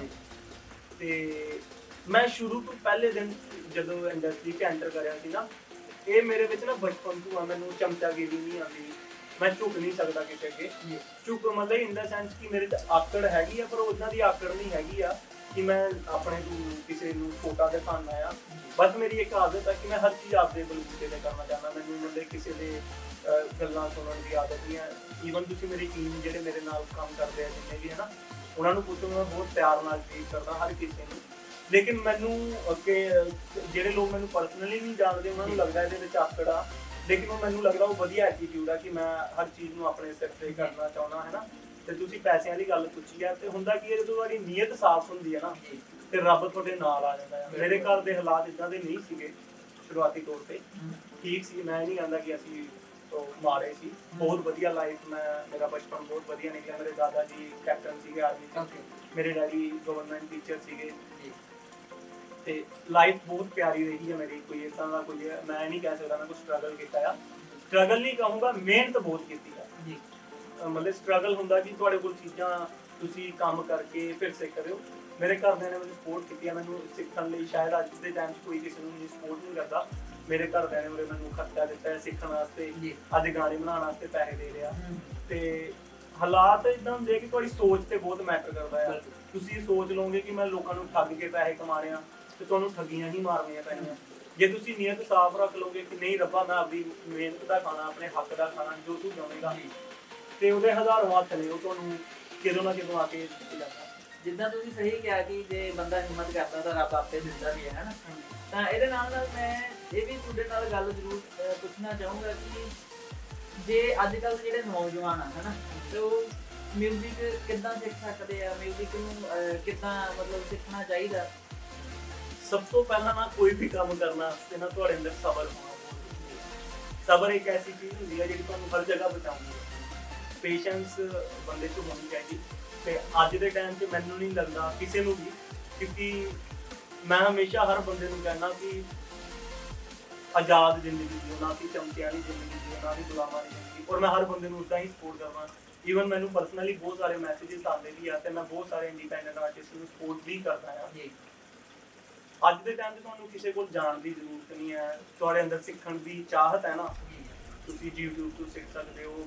ਹਾਂ, ਕੁਝ ਚੀਜ਼ਾਂ ਐਸੀਆਂ ਨੇ ਜਿਹਦੇ ਲਈ ਤੁਹਾਨੂੰ ਉਸਤਾਦ ਜਿਹੜਾ ਬਣਾਉਣਾ ਪੈਣਾ ਹੈ ਨਾ। ਕੁਝ ਚੀਜ਼ਾਂ ਕਿ ਬੇਸਿਕ ਨੇਚਰ ਨਹੀਂ, ਤੁਹਾਨੂੰ ਤੁਸੀਂ YouTube ਤੋਂ ਗਾਣਾ ਸਿੱਖ ਸਕਦੇ ਹੋ, ਮਿਊਜ਼ਿਕ ਬਣਾਉਣਾ ਸਿੱਖ ਸਕਦੇ ਹੋ, ਪਰ ਇੱਕ ਖਿਦਮਤ ਹੁੰਦੀ ਆ। ਖਿਦਮਤ ਜਿੱਦਾਂ ਕਿ ਤੁਸੀਂ ਉਸਤਾਦ ਬੰਦੇ ਨਾਲ ਰਹਿੰਦੇ ਹੋ ਨਾ, ਤੇ ਤੁਹਾਡੇ ਅੰਦਰ ਇੱਕ ਨਿਮਰਤਾ ਆ ਜਾਂਦੀ ਹੈ ਕਿ ਖਿਦਮਤ ਕੀ ਚੀਜ਼ ਹੁੰਦੀ ਹੈ ਨਾ। ਮੈਂ ਆਪਣੇ ਉਸਤਾਦ ਜੀ ਦੀ ਬਹੁਤ ਮਤਲਬ ਸੇਵਾ ਚਲੋ ਇੰਨਾ ਕਰਨ ਦਾ ਮੌਕਾ ਨਹੀਂ ਮਿਲਿਆ ਕਿਉਂਕਿ ਅੱਜ ਕੱਲ੍ਹ ਜ਼ਮਾਨਾ ਬਦਲ ਗਿਆ, ਲੇਕਿਨ ਮੈਂ ਉਹ ਟਾਈਮ ਬਹੁਤ ਇੰਜੋਏ ਕੀਤਾ ਹੈ, ਬਹੁਤ ਮਜ਼ਾ ਆਉਂਦਾ ਸੀ। ਮੈਂ ਆਪਣੇ ਲੱਕੀ ਮੰਨਦਾ ਸੀ ਕਿ ਪੁਰਾਣੇ ਟਾਈਮਾਂ ਦੀਆਂ ਗੱਲਾਂ ਕਿ ਉਸਤਾਦ ਬਣਾਇਆ ਹੈ ਨਾ, ਤੇ ਲੇਕਿਨ ਮੈਂ ਪੈਸੇ ਦੇ ਕੇ ਨਹੀਂ ਸਿੱਖਿਆ। ਮੈਂ ਉਸਤਾਦ ਜੀ ਦੇ ਨਾਲ ਹੀ ਰਹਿੰਦਾ ਸੀ, 3-4 ਸਾਲ ਨਾਲ ਰਿਹਾ ਹੈ ਨਾ, ਗੱਡੀ ਵੀ ਚਲਾਈ ਉਹਨਾਂ ਦੀ ਪ੍ਰੋਪਰ, ਤੇ ਬੜਾ ਮਜ਼ਾ ਆਇਆ। ਔਰ ਸਭ ਤੋਂ ਵੱਡੀ ਗੱਲ ਇਹ ਹੈ ਕਿ ਉਹਨਾਂ ਨੇ ਮੈਨੂੰ ਕਲਾਕਾਰ ਬਣਾਇਆ। ਕਲਾਕਾਰ ਤੇ ਸਟਾਰ ਵਿੱਚ ਬਹੁਤ ਫਰਕ ਹੁੰਦਾ ਹੈ। ਕਲਾਕਾਰ ਉਹ ਇਨਸਾਨ ਹੁੰਦਾ ਆ ਜਿਹਦੇ ਲਈ ਸਭ ਤੋਂ ਜ਼ਿਆਦਾ ਜ਼ਰੂਰੀ ਹੁੰਦਾ ਉਹਦੇ ਸਾਹਮਣੇ ਬੈਠੀ ਆਡੀਅנס, ਉਹਨਾਂ ਨੂੰ ਐਂਟਰਟੇਨ ਕਰਨਾ, ਉਹਨਾਂ ਨੂੰ ਖੁਸ਼ ਰੱਖਣਾ। ਔਰ ਰੱਬ ਕਲਾਕਾਰ ਜਿਹਨੂੰ ਬਣਾਉਂਦਾ ਨਾ, ਤੇ ਬਹੁਤ ਵੱਡਾ ਹੁੰਦਾ ਆ। ਕਿਉਂਕਿ ਦੁਨੀਆ ਵਿੱਚ ਦੇਖੋ ਲੋਕੀ ਕੰਮ ਕਰ ਰਹੇ ਨੇ ਫਰਸਟ੍ਰੇਟ ਨਾਲ ਆਪਣੀ ਲਾਈਫ 'ਚ ਹੈ ਨਾ, ਤੇ ਇੱਕ ਆਰਟਿਸਟ ਨੂੰ ਇਹ ਸੇਵਾ ਦਿੱਤੀ ਹੈ ਰੱਬ ਨੇ ਕਿ ਤੂੰ ਲੋਕਾਂ ਨੂੰ ਐਂਟਰਟੇਨ ਕਰਨਾ, ਲੋਕਾਂ ਨੂੰ ਖੁਸ਼ ਕਰਨਾ ਹੈ, ਔਰ ਉਹ ਸੱਚੇ ਦਿਲੋਂ ਹੋਣਾ ਚਾਹੀਦਾ। ਠੀਕ ਹੈ, ਪੈਸੇ ਜ਼ਰੂਰਤ ਹੈਗੀ ਆ ਲੋਕਾਂ ਦੀ ਹੈ ਨਾ, ਲੇਕਿਨ ਉਹਦੇ ਵਿੱਚ ਇੱਕ ਪਿਓਰ ਮਕਸਦ ਹੋਣਾ ਚਾਹੀਦਾ ਤੁਹਾਡਾ ਕਿ ਮੈਂ ਲੋਕਾਂ ਨੂੰ ਖੁਸ਼ ਕਰਨਾ ਹੈ, ਇੱਕ ਲੋਕਾਂ ਨੂੰ ਸੱਚ ਵੀ ਦਿਖਾਉਣਾ। ਇੱਕ ਜਿਹੜਾ ਕਲਾਕਾਰ ਹੁੰਦਾ ਆ ਉਹ ਇਕੱਲੀ ਐਂਟਰਟੇਨਮੈਂਟ ਨਹੀਂ ਕਰਦਾ, ਉਹ ਕਿਤੇ ਨਾ ਕਿਤੇ ਇੱਕ ਆਇਨਾ ਵੀ ਹੁੰਦਾ ਆ ਸਮਾਜ ਵਿੱਚ ਨਾ। ਉਹਨੇ ਲੋਕਾਂ ਨੂੰ ਸੱਚ ਵੀ ਦਿਖਾਉਣਾ ਹੁੰਦਾ, ਨਾ ਕਿ ਲੋਕਾਂ ਨੂੰ ਭੜਕਾਉਣਾ ਆ ਸੱਚ ਨੂੰ। ਅੱਜ ਦੇ ਟਾਈਮ 'ਚ ਮੈਂ ਕਿਸੇ ਨੂੰ ਟਾਰਗੇਟ ਨਹੀਂ ਕਰੂੰਗਾ ਕਿਉਂਕਿ ਹਰ ਕਿਸੇ ਦੀ ਰੋਜੀ ਰੋਟੀ ਚੱਲਦੀ ਆ, ਬਟ ਠੀਕ ਆ ਬਿਜ਼ਨਸ ਐਂਟਰਟੇਨਮੈਂਟ ਆਪਾਂ ਕਹਿ ਦਿੰਦੇ ਆ, ਲੇਕਿਨ ਉਹ ਸਾਡੀ ਐਂਟਰਟੇਨਮੈਂਟ ਕਿਤੇ ਨਾ ਕਿਤੇ ਲੋਕਾਂ ਦੀ ਲਾਈਫ ਵਿੱਚ ਇੰਪੈਕਟ ਕਰਦੀ ਹੈ। ਅਸੀਂ ਜੋ ਅੱਜ ਕਰ ਰਹੇ ਹਾਂ ਉਹ ਤੋਂ ਲੋਕ ਸਿੱਖਦੇ ਆ। ਇੱਕ ਆਰਟਿਸਟ ਤੋਂ ਲੋਕੀ ਬਹੁਤ ਕੁਝ ਸਿੱਖਦੇ ਆ, ਤੁਹਾਡੇ ਗਾਣਿਆਂ ਤੋਂ ਬਹੁਤ ਕੁਝ ਸਿੱਖਦੇ ਆ। ਜਿਹੜੇ ਲੋਕੀ ਐਂ ਕਹਿ ਦਿੰਦੇ ਆ ਕਿ ਨਹੀਂ ਯਾਰ ਗਾਣਿਆਂ ਨਾਲ ਕੋਈ ਫਰਕ ਨਹੀਂ ਪੈਂਦਾ, ਪੈਂਦਾ ਆ। ਮੈਂ ਨਹੀਂ ਕਹਿੰਦਾ ਕਿ ਤੁਸੀਂ ਗਾਣੇ, ਲੇਕਿਨ ਇੱਕ ਲਿਮਿਟ ਤੱਕ ਜੀ ਹੈ ਨਾ। ਤੁਸੀਂ ਕਿਉਂਕਿ 10-11 ਸਾਲ ਦੇ ਬੱਚੇ ਨੂੰ ਉਹ ਚੀਜ਼ ਨਹੀਂ ਪਤਾ ਹੁੰਦੀ ਕਿ ਤੁਸੀਂ ਈਵਨ ਇੱਕ ਗਾਣਾ ਮੈਂ ਵੀ ਬਣਾਇਆ ਸੀਗਾ, ਉਹਦਾ ਮੈਨੂੰ ਬਹੁਤ ਸਾਰੇ ਲੋਕਾਂ ਨੇ ਕਿਹਾ ਕਿ ਵੀਡੀਓ ਬਣਾ ਦੇ ਹੈ ਨਾ, ਲੇਕਿਨ ਮੈਂ ਕਿਹਾ ਕਿ ਮੈਂ ਬਣਾਵਾਂਗਾ ਇਦਾਂ ਦੇ ਗਾਣੇ, ਲੇਕਿਨ ਉਹ ਪੋਜ਼ਿਟਿਵ ਵੇ 'ਚ ਬਣਾਵਾਂਗਾ। ਗਾਣਾ ਕੀ ਸੀਗਾ ਕਿ ਤੁਸੀਂ 2-4 ਲਾਈਨਾਂ ਉਹਦੇ ਸਾਡੇ ਮੈਨੂੰ ਈਵਨ ਅੱਜ ਮੈਂ ਉਹ ਗਾਣੇ ਬਾਰੇ ਸੋਚਦਾ, ਮੈਨੂੰ ਪਸੰਦ ਸੀ ਉਹਨਾਂ ਟਾਈਮਾਂ 'ਚ, ਕਿਉਂਕਿ ਉਦੋਂ ਮੈਨੂੰ ਸਮਝ ਨਹੀਂ ਸੀ ਤੇ ਗਾਣੇ ਦੀ ਲਾਈਨਾਂ ਬਹੁਤ ਖਤਰਨਾਕ ਸੀਗੀ। ਥੱਕ ਜੇਗੀ ਲਾਸ਼ਾਂ ਦੇ ਤੂੰ ਢੇਰ ਗਿਣਦੀ ਜੇ ਪੈ ਗਈ ਜੱਟਾਂ ਦੇ ਮੁੰਡੇ ਨੂੰ ਤੂੰ ਵਿਆਹਣੀ ਬੱਲੀਏ। ਥੱਕ ਜੇਗੀ ਲਾਸ਼ਾਂ ਦੇ ਤੂੰ ਢੇਰ ਗਿਣਦੀ ਜੇ ਪੈ ਗਈ ਜੱਟਾਂ ਦੇ ਮੁੰਡੇ ਨੂੰ ਤੂੰ ਵੀ ਆਉਣੀ ਬੱਲੀਏ। ਥੱਕ ਜੇਗੀ ਲਾਸ਼ਾਂ ਦੇ ਤੂੰ ਢੇਰ ਗਿਣਦੀ ਜੇ ਪੈ ਗਈ ਜੱਟਾਂ ਦੇ ਮੁੰਡੇ ਨੂੰ ਤੂੰ ਵੀ ਆਉਣੀ ਬੱਲੀਏ। ਤੇ ਮੈਨੂੰ ਕਿਤੇ ਨਾ ਕਿਤੇ ਇਦਾਂ ਲੱਗਿਆ ਕਿ ਨਹੀਂ ਯਾਰ ਇਹ ਗਲਤ ਆ।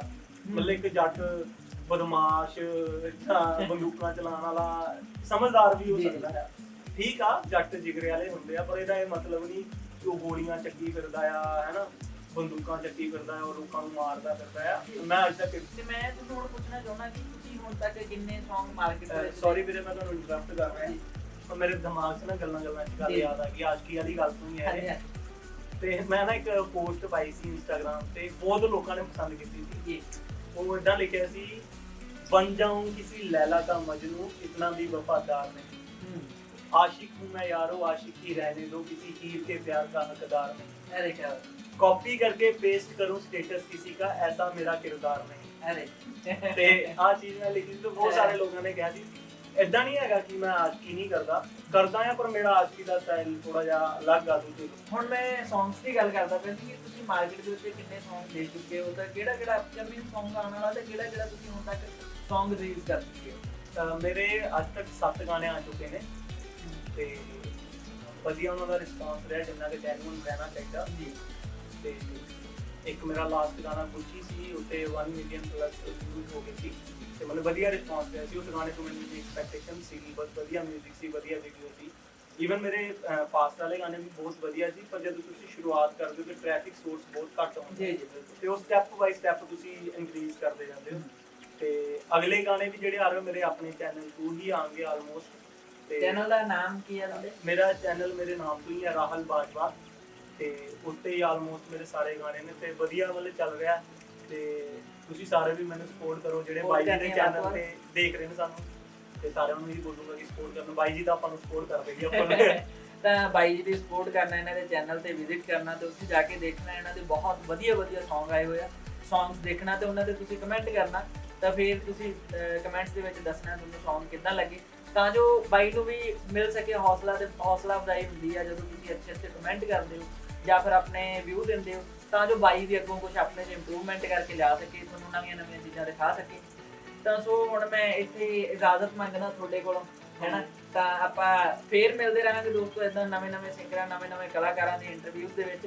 ਤਾਂ ਤੁਸੀਂ ਸਾਡਾ ਚੈਨਲ ਵੀ ਦੱਬ ਕੇ ਕੀ ਕਰਨਾ ਜੀ, ਬਾਈ ਜੀ ਦਾ ਚੈਨਲ ਵੀ ਸਬਸਕ੍ਰਾਈਬ ਕਰੋ, ਵੱਧ ਤੋਂ ਵੱਧ ਸਪੋਰਟ ਕਰਨੀ ਚਾਹੀਦੀ, ਕਿਉਂਕਿ ਦੁਨੀਆ ਗੋਲ ਆ ਤੇ ਆਪਾਂ ਸਾਰੇ ਡਾਇਰੈਕਟਲੀ ਹਰ ਇੱਕ ਦੂਜੇ ਨਾਲ ਜੁੜੇ ਹੋਏ ਆ। ਮੈਂ ਬਾਈ ਜੀ ਨੂੰ ਸਪੋਰਟ ਕਰ ਰਿਹਾ, ਬਾਈ ਜੀ ਮੈਨੂੰ ਕਰ ਰਿਹਾ, ਤੁਸੀਂ ਸਾਰਿਆਂ ਨੇ ਤੁਹਾਨੂੰ ਸਪੋਰਟ ਕਰਨੀ ਆ ਤੇ ਦੱਬ ਕੇ ਦੋਵਾਂ ਨੂੰ ਸਬਸਕ੍ਰਾਈਬ ਕਰੋ ਤਾਂ ਕਿ ਅਸੀਂ ਵਧੀਆ ਕੰਟੈਂਟ ਲਿਆ ਸਕੀਏ, ਤੁਹਾਨੂੰ ਐਂਟਰਟੇਨ ਕਰ ਸਕੀਏ। ਬਸ ਜਿੱਦਾਂ ਤੁਸੀਂ ਆਪਣਾ ਪਿਆਰ ਹਰ ਵਾਰ ਦਿੰਦੇ ਹੋ, ਇਸ ਵਾਰ ਵੀ ਆਪਣਾ ਪਿਆਰ ਦੇਣਾ ਤੇ ਸਾਨੂੰ ਅੱਗੇ ਵਧਣ ਦੇ ਵਿੱਚ ਤੁਹਾਡੀ ਬਹੁਤ ਲੋੜ ਆ। ਤੁਹਾਡੇ ਬਿਨਾਂ ਅਸੀਂ ਕਿਸੇ ਕੰਮ ਦੇ ਨਹੀਂ ਆ, ਤਾਂ ਇਸੇ ਗੱਲ ਦੇ ਨਾਲ ਤੁਹਾਡੇ ਕੋਲੋਂ ਇਜਾਜ਼ਤ ਮੰਗਣਾ। ਸ਼ੁਕਰੀਆ, ਧੰਨਵਾਦ, ਤੁਸੀਂ ਸਾਡੇ ਨਾਲ ਜੀ। ਸਤਿ ਸ਼੍ਰੀ ਅਕਾਲ।